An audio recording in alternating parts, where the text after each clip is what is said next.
We are all, whether a country or a human being, a product of our past and of what we learn from it. A product too of our character and our ambitions. I'm a prime minister now. I developed from what I was to become what I am. I'm the same person doing different things. I was an artist. I still like to paint and draw. I just have less time, but in politics too, I try to paint a canvas.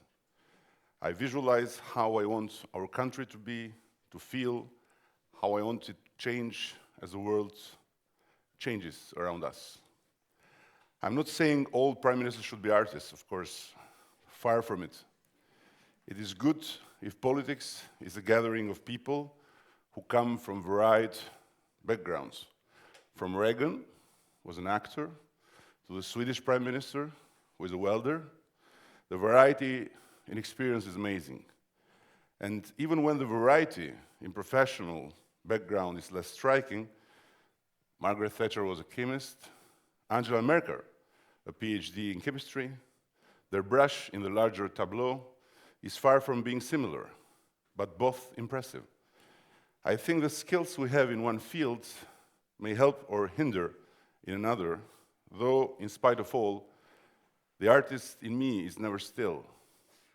Once I met someone who got really offended because I was drawing while we were talking in my office. Regular visitors are used to this. I do it all the time. I doodle all over my daily agenda. My office table is somehow my atelier. But the visitor who became offended at my drawing thought I didn't care about what he was saying. He said, I came here and I have a problem, so don't draw while I'm talking to you. I apologized, put down my pen, we discussed the issue. He bowed to me and he left.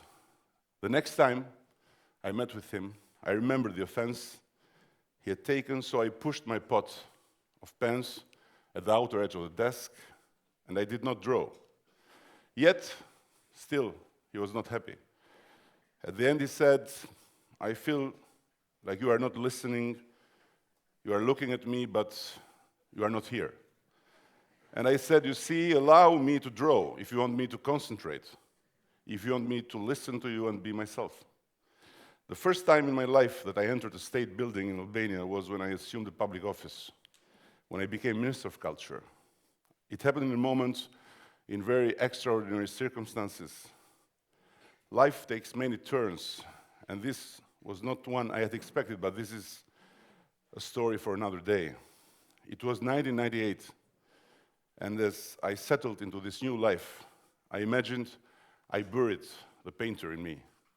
But then, 2 years later, I stood for elections of mayor of Tirana, and I won. And I saw a city facing so many challenges in front of a so high expectation from my campaign. That is when I felt my political impulse, the desire to offer people a better future, fused with my artistic impulse. I oversaw a plan to splash brightly colored paints on drab and soulless buildings in the city main entrance roads. To me, it was political action with colors, not with words, either with legislation. When we painted the first building by splashing a red and orange on the somber gray, something unimaginable happened. There was a traffic jam, and a crowd of people gathered as if it were the location of some spectacular accident or the sudden sighting of a visiting pop star. The French EU official in charge of the funding rushed to block the painting. He scratched that he would block the financing. But why, I asked him. Because the colors you have ordered do not meet European standards, he replied. Well, I told him, the surroundings do not meet European standards too. Even though this is not what we want, but we will choose the colors ourselves because this is exactly what we want. And if you do not let us continue with our work, I'll hold a press conference right now, right in this road, and I'll tell people that the old censors of the communist era have been reincarnated as EU financial officers. He was kind of troubled and asked me for a compromise. But I told him, I'm sorry, monsieur, compromise in painting in colors is always gray. And we have enough gray to last us lifetime. So it's time for change. The greens and yellows and purples and oranges that we splashed around our formerly communist capital were not going to make people less hungry or more prosperous.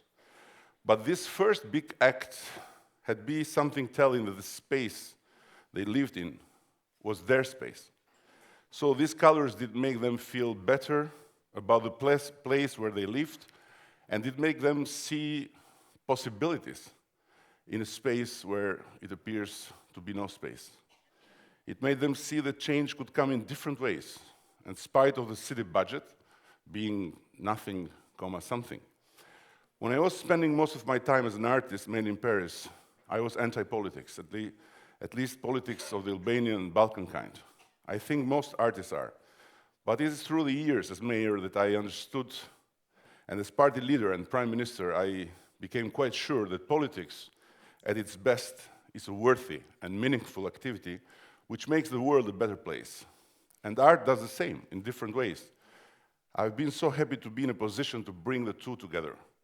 As an artist, as a politician, or as an artist and politician, I don't just argue with EU bureaucrats. I once had an argument with the World Bank guy, too, when I told the World Bank country director many years ago that I wanted them to finance new reception hall where citizens could engage with public services as part of a campaign against corruption. They did not understand me. They were quite confused when I was telling that beautifying and dignifying a public space would be a great contribution against corruption. But people were waiting in long queues under sun and under rain in order to get a certificate or just a simple answer from two tiny windows or two metal kiosks.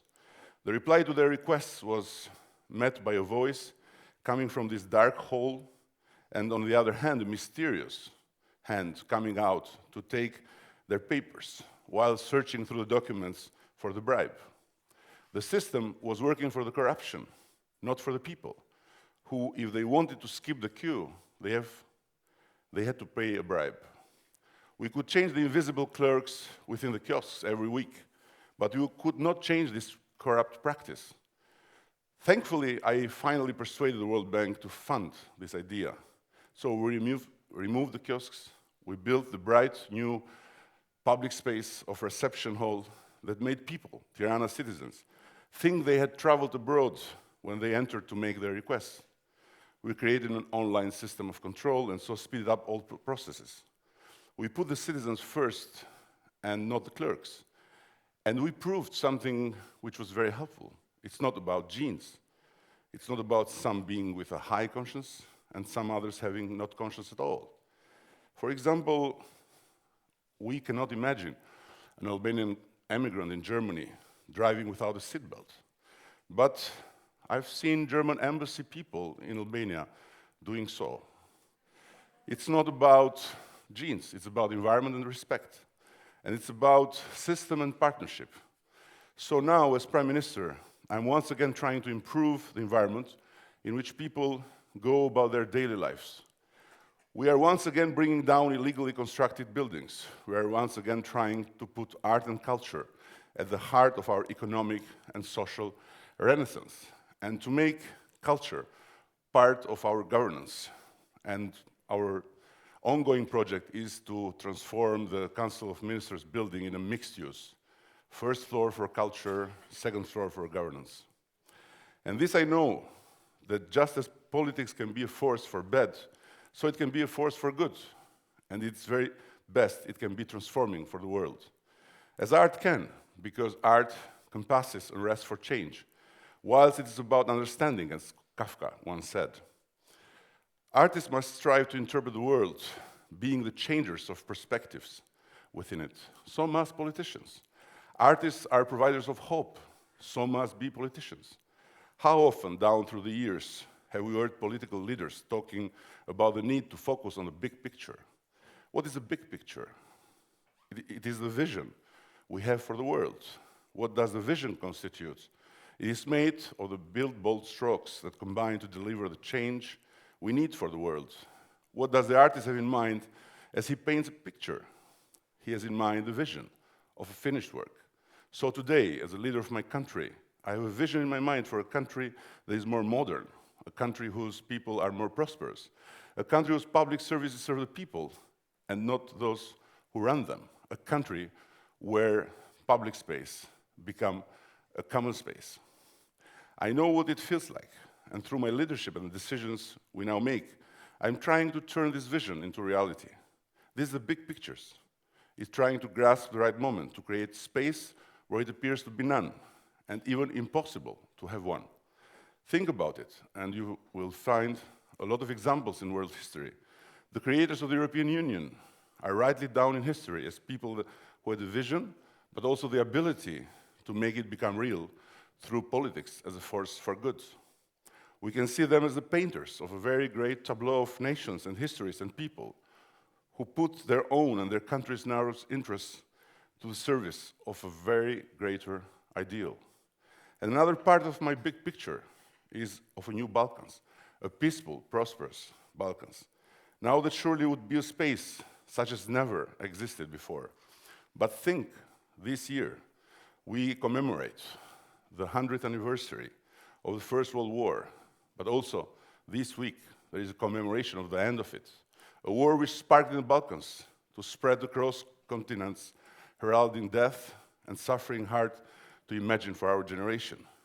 And this year, 2014, we have the first year of peace in every border of our region as never before.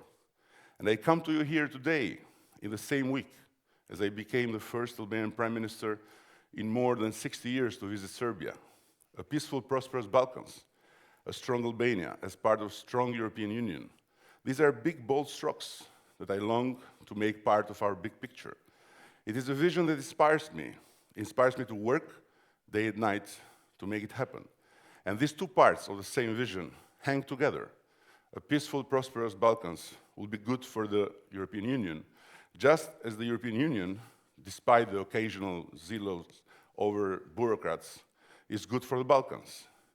Think of the forces that have led to the scarring of Europe: racism, nationalism, xenophobia. Together we can beat them. Together we can create a space for a multiplicity of cultures, beliefs, and identities to live side by side. And here is where my life as a painter and my life as a politician diverge. When you do a painting or when you do a doodle, when I doodle on my agenda, there comes a point where it is done, the job is finished. But in politics, the picture is never fully completed.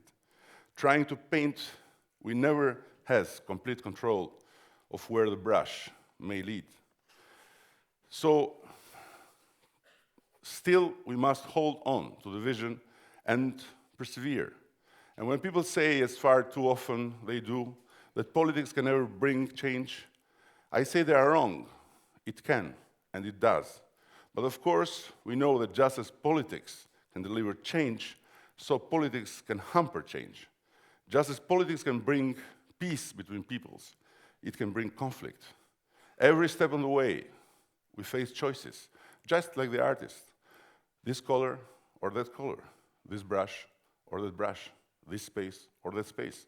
What is the picture we are trying to paint? And if ever any of you come to Albania and you come to see me in my office and you notice me doodling, please do not be offended, as that man once was. It is part of who I am, the hand that moves freely, creating a space where there appears to be none. That is not a bad way to think of how we make progress. Thank you.